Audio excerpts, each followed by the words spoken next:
On today's show, Mercedes is caught in the middle of a trade war between the US and China, Ford takes the wraps off the NASCAR Mustang, and Tesla sorta goes from boom to bust in less than 5 days. All that and more coming right up on Autoline Daily.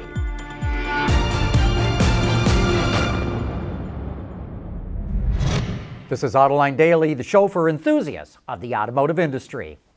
Well, that didn't last very long. After Tesla's stock shot up when Elon Musk said he wanted to take the company private, yesterday it plummeted nearly 18% to $352 a share. In fact, the stock is back to the price it was before Musk made his announcement. No doubt investors who shorted Tesla stock are rubbing their hands in glee.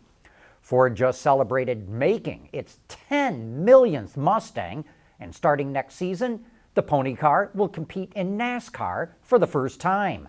The company just took the wraps off the racing model, which was created by Ford's design and performance teams, which work together to maintain its look while also meeting NASCAR safety standards. The NASCAR Mustang will make its debut at the Daytona 500 next February.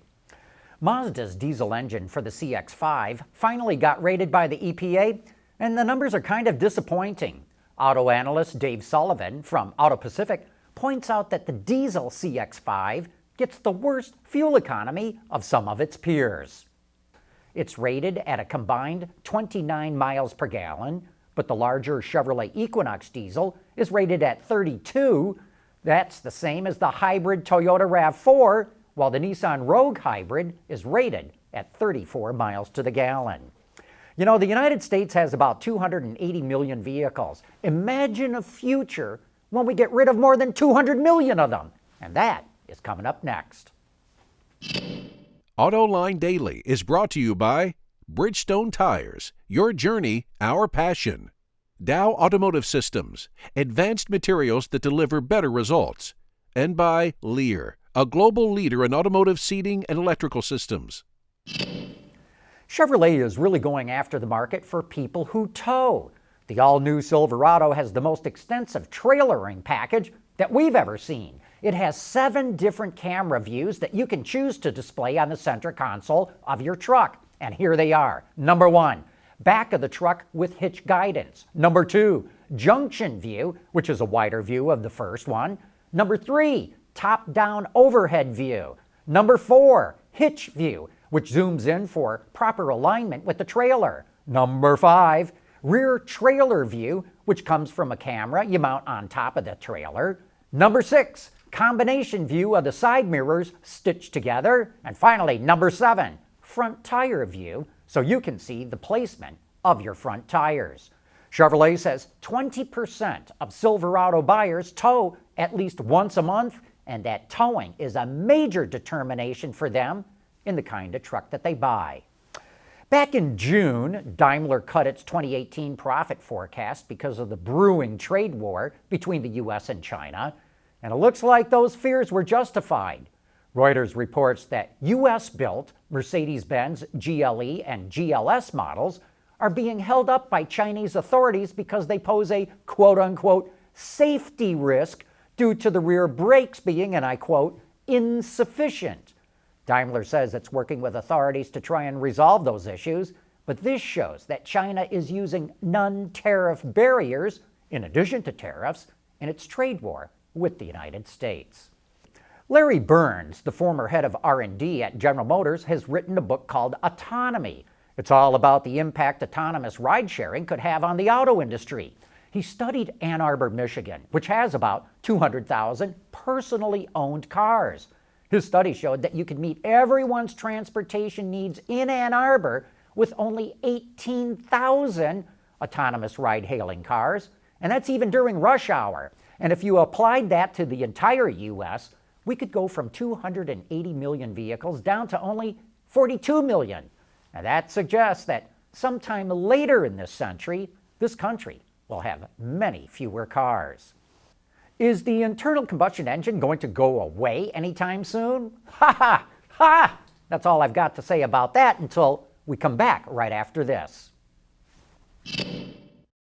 Lighter, safer, stronger, quieter, and more sustainable.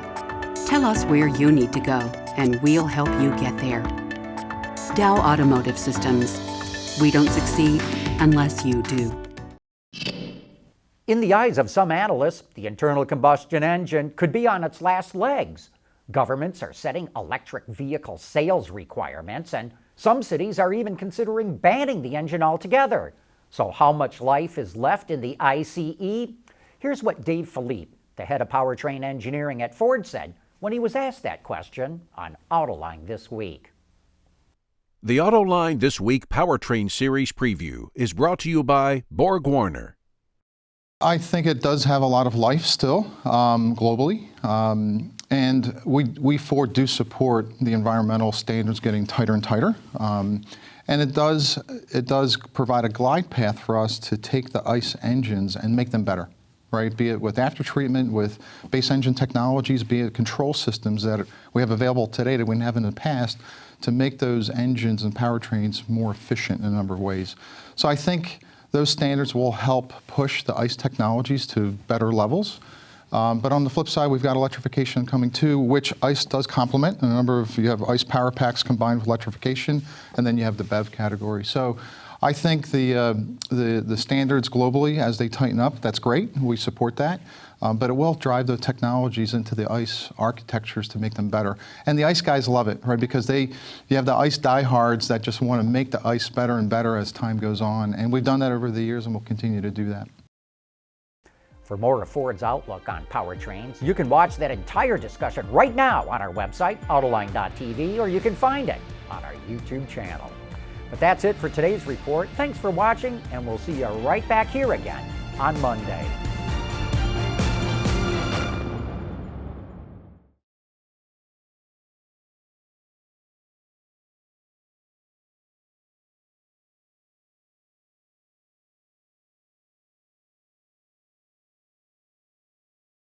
Wards is the industry leader for news, data, and analysis. That's why companies across the globe subscribe to our premium service, maybe even your own. Log in for subscriber access now. Check your company's intranet for details, and rely on wardsauto.com to keep you informed.